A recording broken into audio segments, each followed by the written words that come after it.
this talk, I will talk about student performance predictions. Next slide, please. Next slide.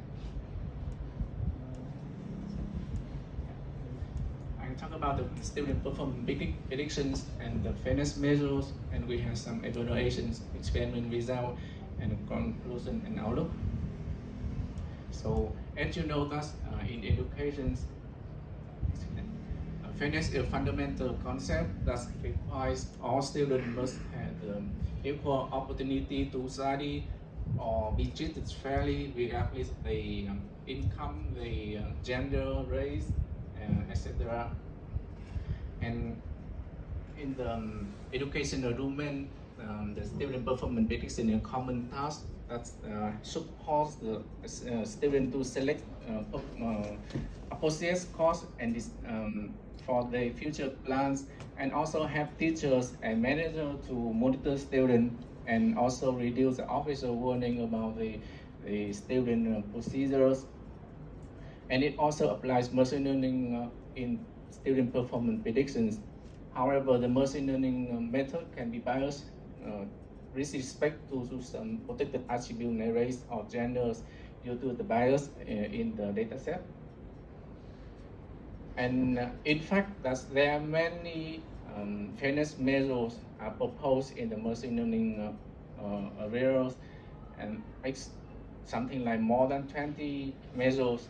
So choosing the appropriate measure for educational domains is not easy because we need to decide which one is good, which one is not good. And of course, there are no metrics that are fit to all the domains. So in this work, we try to evaluate the fairness measure and try to find out which one is more suitable for educational domain.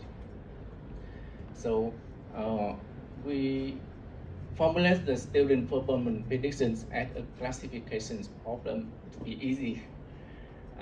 So for each student, we try to predict they pass or they fail in the course, and for each student, they have one protected attribute we call it S. So there are two values S and S bar, which difference the discriminated group such as female or non-discriminated group such as male. For example, on the right side, you can see that's the one. On the right side, you can see that's a very bad, I would say, classifier, because every female student are predicted as the fail result, with the fail result. Next slide, please. And in this work, we evaluate the most popular group fairness measures. We have evaluated 7 measures, and this is a confusion magic just for each unit in the measures. So we have the statistic parity measures that measure the difference in the predicted outcome between two groups. We have the equal opportunity that require all classifiers to give similar results for students from both genders with actual pass class. We have the equalized odds that predict two positive and 4 positive. Probability should be the same between male and female student group. We have predicted parity, that's the probability of student in predicted class actually having passed class should be the same for both male and female students. We have we have predicted equality, that's probability of student with an actual failed class being incorrect assigned to the past class should be the same for both male or female students. And we have treatment equality, that's the ratio of 4 negative and 4 positive are the same for both male and female students.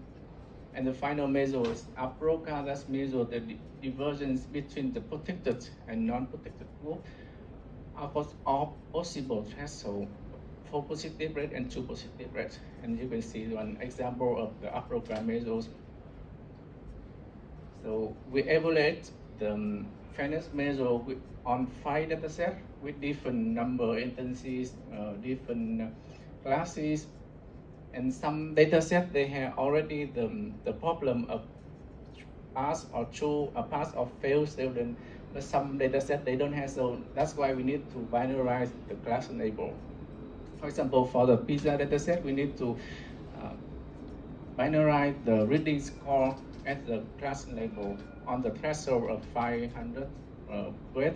Our student performance dataset, we need to use the final weight to binarize and transfer into the binary classifications.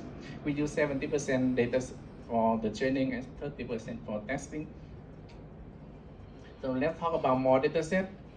So we see that actually the bias can be observed in the dataset before we use the machine learning. So how we find that?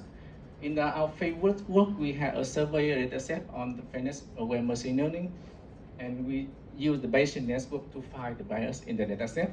And if on the right side, you can see one example of Bayesian network on the law school dataset, and you see that there one direct edge between the protected attribute race and the class label passbar.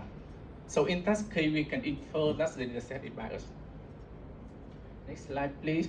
And we can see that in the student performance dataset, the same phenomenon is observed. We see that the class label, right?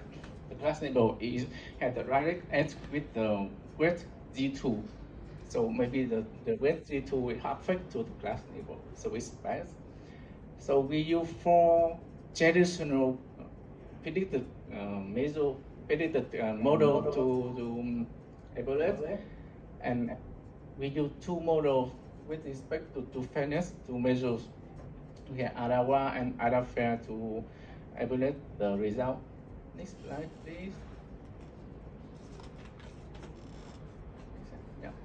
It's one example of the result because we evaluate on many datasets. So we just show one example on the student performance dataset, and you can see that of course the results should be very different among the models, and we can see that 2 fairness-aware machine learning, ADA1 and ADA-fair, is good in terms of the fairness measures. However, somehow it's not good in the accuracy and balance accuracy in comparison with other models.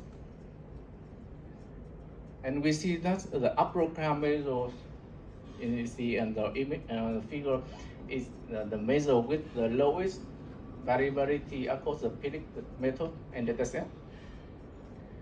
And we see that the measure equal opportunity and predicted parity also has more slight variation across methods and dataset, and the equalized odds can be recipient of 2 measures equal opportunity and predicted equality.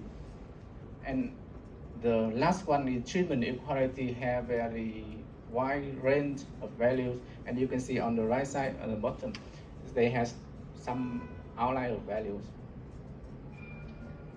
And we also did one more extra evaluations on the choosing the weight threshold, and we would like to see how it's affect to the fairness, because for 2 datasets we use the threshold at 10 or 500 weight, and we want to see how it affects to the fairness. And we see that all the fairness measures are affected by choosing the weight threshold, which determine pass or fail student. And we see that when the weight threshold is increased in some measures, like equalized odds, predicted equality, and upper graph, it's better.